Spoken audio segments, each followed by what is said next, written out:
Coach Fickell. I know Tim's been asked first, so go ahead. Tim. Well, I got one anyway. Tim May Thomas Dispatch. No, really? As you get ready to play a team you've never played before, just sort of what are the rudiments of getting, obviously you've got tape from last year. They won 3 of their last 4 and stuff. They got a new quarterback in there near the end of the year and stuff. But how do you sort of plan for what's coming?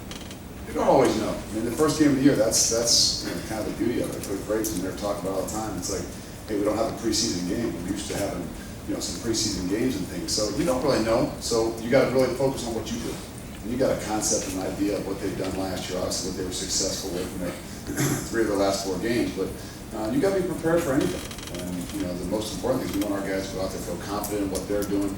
It's about what we do.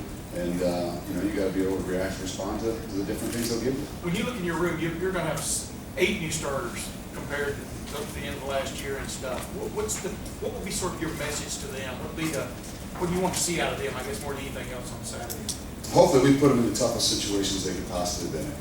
And whether that's with some of the scout crew and the different things we've done, but the stuff we put them in against our offense, obviously it's going to be different at some point in time.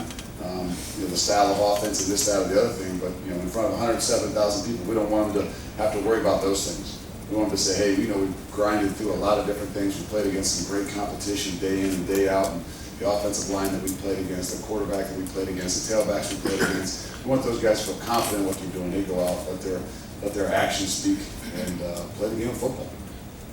Front row, Austin.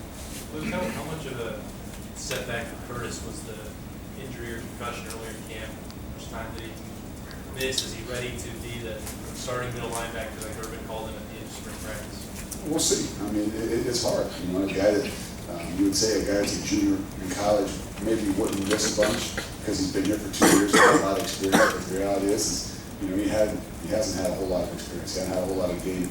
He started maybe 3 or 4 games last year, at the beginning of the year, and so it was a little bit of a setback. But the great thing about it is Curtis Green has come a long way. And I don't just mean what he's done on the field, but his maturity and the things, how he prepares and things like that. So I don't think it's going to hinder him. For a day or 2 out there, it was hard on him. But the reality is if that was a freshman that missed 10 or so days or 10 practices or something like that, you'd be much more worried. I'm not as worried about Curtis Graham because his passion and energy is what's going to show. Front row, you guys had some issues early last season with keeping leverage and tackling and that kind of thing. Just from what you can tell in practice, how do you feel about those sort of basic aspects of defense? We felt better about how we finished the season with that stuff. And the toughest thing about the first game of the year, we just kind of stressed it. We're going to stress it today. Is we have not done a lot of tackling. Not that we haven't gone through scrimmages and different things like that, but maybe our ones haven't been against the offensive ones a whole lot. We haven't tackled a quarterback, that's for sure. So a lot of those things in that first game, you're not used to. You're used to tagging off a lot. You're used to pulling off the quarterback. There's a lot of things that you got to emphasize throughout this week that they haven't done, and that's the thing that probably gives you a little bit of that gut ache to say, okay, how are they really react and respond in an open field and trying to tackle a quarterback and so used to running by a quarterback and don't get within 3 yards of practicing. Those things that you're going to do no matter who your quarterback is during camp. Those are the things the first games. Those are those woes things. Oh goodness sakes! Leverage shouldn't be an issue. It shouldn't be an issue. I tell you that. We stressed that. I think we did a much better job the last 2 games of the year. Last year. Now the big issue is will you be sure tackles? Can you have confidence in what you're doing? And maybe not about a time this fall camp. front row left, Rusty. Luke, how strong a feeling do you have on how the front 7 will play? Or do you feel good about it, or are you kind of interested in seeing how they'll perform? No, I feel great about it, to be honest. I really do. I really do. I mean, I know there's some things that just getting shored up and tackling and different things like that. But I really have a lot of confidence in what they've done and what they've shown, the maturity they've shown throughout the camp. We played against a really good offense, and I think that's one of those things that those guys will realize as they go out there, they start to play. Throughout the entire season, wow, what they see on a daily basis from our inside drill to our pods drill to just even ones against twos is going to be very indicative of what they're going to see throughout the season. So I think those guys, to me, the biggest thing is they got confidence in what they do. I know I got confidence, and I know Coach Withers got confidence, and Coach Brable, Coach Combs. That's one of those things we feel really, really excited to see. Obviously, I'm not saying everybody knows who that is or who they'll be just yet, but I can sit here and tell you I got a lot of confidence in what they're going to do. Front row right, Bill. Yeah, Ryan Shazy is the only one of his front seven coming back. He wants to be great, puts a lot of pressure on himself, and said that his play kind of reflected that. He was kind of happy with the way he practiced. How have you seen his development, and how important is his defense? Well, he's very important. I mean, I think each and every guy, the one thing we're going to stress the whole time is there's not a whole lot of names out there. You know, I know that people know about Ryan, know about Roby, they know about Christian, but the idea is, you know, we're not looking for the best 11 guys. And sometimes out of some conditioning and different things that happen, you say, okay, here's your best 11. Here, offense, give us who you guys think are our best 11, and we'll rank our guys to the best 11. That's not always what we're looking for. We're looking for the 11 best. And those are the guys that work together. And I think that's the thing that you're really going to start to see is Ryan, a guy that has to provide a lot of things for us. Yes, he is. But he has to work within the framework of what we're doing. And sometimes that's the problem. You put so much pressure on yourself. It's my junior year. I'm this, I'm that. You know, the reality is that we need you to do your job. We need you to do your job really, really good. And I think he's hopefully gotten back to that. He became much more disciplined last year, at the end of last year. Has that continued this year? He has. He's become what I like to say as a linebacker. You see him start making linebacker plays instead of just highlight reel plays that he can make. The plays that we expect him to be able to do, doing his job. And then when obviously the guys come on, the plays are there to be had. That's one guy that has shown that he can do it. And you know, but sometimes if you go into that junior year, you put a lot of pressure upon yourself. And we already throw a lot of pressure on these guys, and then you put it on yourself, and whether it's coming from wherever, home, friends, all those different things. The reality is we need you to play within the framework of the defense, be really, really, really good at what it is that you do, and everything else will handle itself. Front row middle, Todd. Top work is the repository. No expense of office watching. I think outside of the coach's offices here, a lot of people have high expectations of what they can have. What are your expectations for those two guys? I mean, are they going to be guys that are going to be highly talked about across the country? I think they will. I mean, that time will tell. Like I said, we're asking them to be the very best at what it is that they do. And, you know, we try to have those little ideas that we're going to give you objectives. And we don't want you worried about all your personal goals and different things like that. But if you have objectives, your objectives in defense, you have individual objectives, at the end of the year, you can evaluate the goals. So we got to keep those guys that are highly, you know, that we believe can do a lot of things, and people outside of them can do a lot of things, highly motivated to be a part of a 1/11th of their unit. And, you know, again, we do expect that they can do a lot of things. The great thing that those guys will provide for us is versatility. They aren't just, well, Adolphus Washington is only a defensive end, and Noah Spence is only a Viper. No, those guys can move a little bit. All of a sudden, you see one down inside, or you see one on the other side.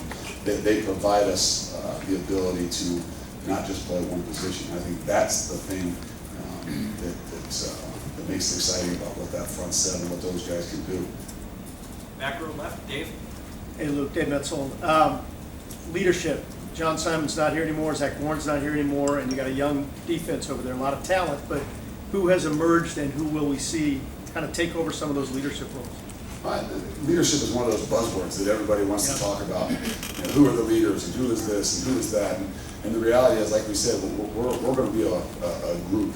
And we're going to be 11 guys. And you know, at one point in time, it might be one guy. At another point in time, it might be another. Obviously, you know, your Christian Bryant, your C.J. Barnett's, those guys, your Michael Bennett's, those guys have been in the program for 3 and 4 years.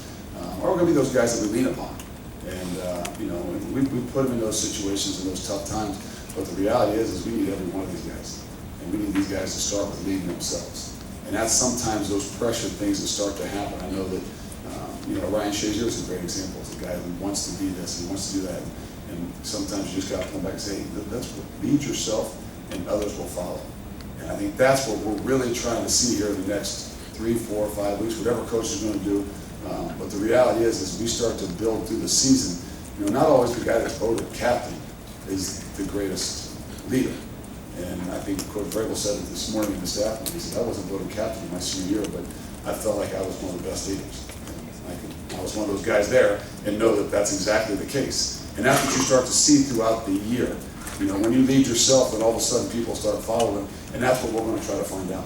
Is, you know, we've got some guys that maybe haven't been in there as much, and we'll get a good feeling for as those guys, when the tough times hit, who are those guys that still lead themselves and have that's still that same fire and that passion and energy that's contagious to help other people. So, Have you seen any of that John Simon kind of trade out of any of your guys? and I think there's a bunch of guys that got it. The problem with great leadership is consistency. And that's, to me, the trigger of a great leader. It's not always a great motivator. You know, I think those are two different things. Someone talks about a great leader. What does a great leader have? They're humble. They're obviously, they care about others, and they're consistent in what they do. And that's what you got to see throughout a season. Maybe we haven't had that guy or those younger guys that have been able to prove that yet because they haven't been in those situations. So I think that's what you start to see. If you want to say the greatest trait about John Simon is the most consistent person you could ever find.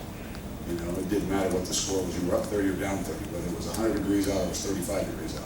You know, and I think that's, as a leadership thing, is what we're really going to have to fall upon, is that guy that it doesn't matter the situation.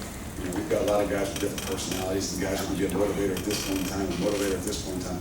But who are those guys that are going to be the true leaders that have the consistency, the unselfishness to make others around them better? Last question, Tim. Did you vote for Vrabel for captain? No. And number two. I can't remember. I've been hitting the head. Number two. Can you give us your rotation right now, do you think, at linebacker? Who do you expect to play on Saturday? I mean, again, there's some different packages for a lot of different guys. If we went out there today and started, it would be Curtis Grant in the middle, Ryan Shazier at will, and Joshua Perry at Sam. And the thing that this crew is going to be able to bring us is the ability to have some versatility. You might see a package with 6 DBs out there.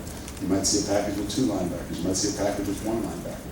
And so we still have those abilities with some of those guys. You know, the guy that nobody talks about is a Pitt Brown, who's a 5th-year kid who you know, deserves and has proven to us and a lot of people that there's a big role and part for this defense. And it's not just the guy that could fill in for any position. So he's a guy that we're going to find a way to get more on the field and find a way to, you know, in whatever situation it is, to find what's best 11. Is Mitchell, though, is he in your thinking now, for example? Yeah. There's a bunch of those freshman guys that they're going to be thrusted into that opportunity, and you know that's why Coach talks about that competitive excellence idea. Is that when your opportunity arises, if you don't take it, you don't go, you don't show that you can do it. Those opportunities sometimes come few and far between. Luke, thank you. Thank you.